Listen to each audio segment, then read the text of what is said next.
Drie maniere om wassingsgebede te bid. Goeiemôre, liewe medegelowige.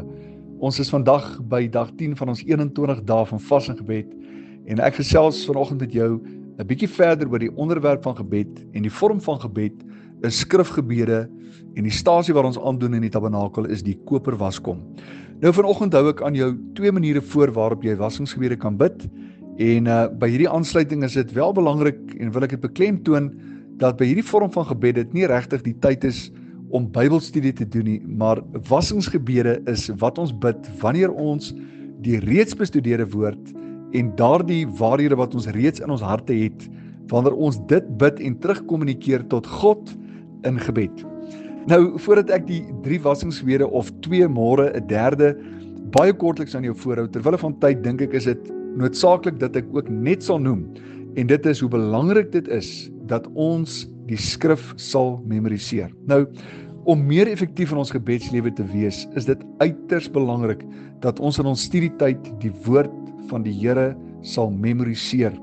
As ons dink aan wat Josua 1 vers 8 sê, die woord sê, dit is God wat praat deur Josua, hy sê, hierdie wetboek mag nie uit jou mond wyk nie, maar bepeins dit dag en nag, sodat jy nou geset kan handel volgens alles wat daarin geskrywe staan, want dan sal jy in jou weë voorspoedig wees, en dan sal jy met goeie gevolg handel. Nou, wanneer die woord van God in ons harte geberre is, dan kan hierdie vorm van gebede beoefen word, sonder dat ons die Bybel noodwendig by ons het, en ek dink die beginsel hierin is dit, dat met kennis van die skrif, gee ons die Heilige Gees iets om mee te werk, en so kan ons doen wat Paulus in 1 Tessalonisense 5 vers 17 sê, ons kan bid sonder ophou, en dan weet ons dat die gebede wat ons bid, skrifverantwoordbaar is, en dat die gebede wat ons bid, krag dra.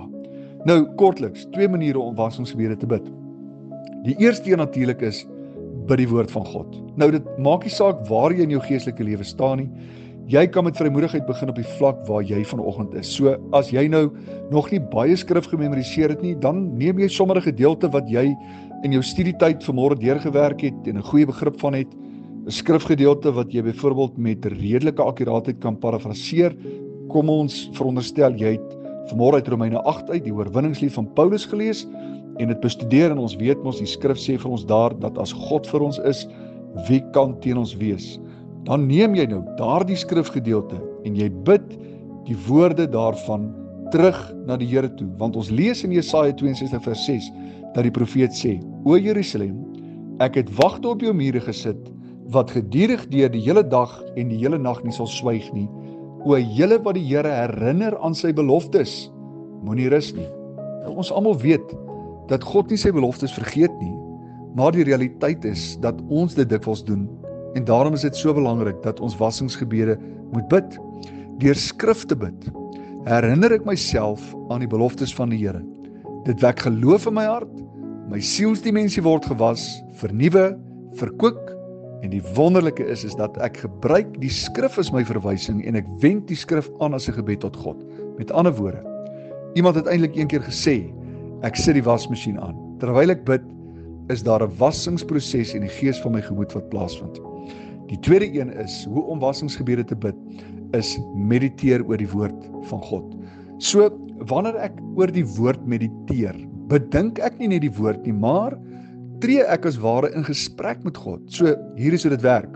So, onderliggend tot hierdie mediteer oor die woord en die bepeinsing, mag daar dalk vrae ontstaan in jou hart en in jou gedagtes, dinge soos, Here, wat wil U vir my sê uit hierdie gedeelte uit?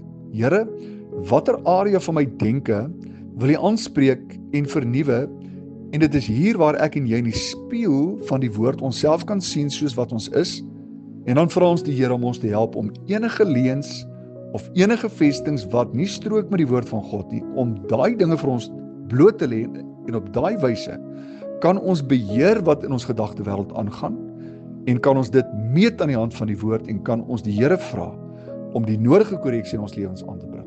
Dit is hier waar ek en jy ook dan bid, en die Here vra, of daar nie dalk 'n area in my lewe is, wat hy spesifiek wil aanspreek nie. Ja, ons weet, hierdie is nie altyd maklik nie, dis mos hoe die Here tugtig, nê? Hebreërs 12 sê, dit vir ons baie duidelik, die Here tugtig ons, ons tugtiging geskied deur die woord, en Jy kan dinge vra vir die Here, soos Here, is daar iets wat U wil hê ek moet verander? Dalk 'n bepaalde manier van dink, dalk my gesindheid en my gedrag wat moet verander. Here, wat wil U hê moet ek doen? En so mediteer ons oor die woord, en terwyl ons mediteer, sal die Heilige Gees jou lei om klem te lê op sekere dele waarop hy met jou wil praat, en dit is dan die manier waarop God ons ook in daardie oomblik bedien, en waardeur hy ook die behoeftes en die leemtes wat in ons lewens is, ook aanspreek. So terwyl jy die skrif bid en die woord herhaal, laat toe dat ander vorme van gebed terselfdertyd vloei. En ons het natuurlik nog nie baie behandel nie, maar dit is ook belangrik om te verstaan dat gebed nie 'n meganiese aksie is nie, maar iets waarin ons moet leer om te vloei, en die Heilige Gees is die persoon, die een wat aktief betrokke is en wat ons daaraan sal help.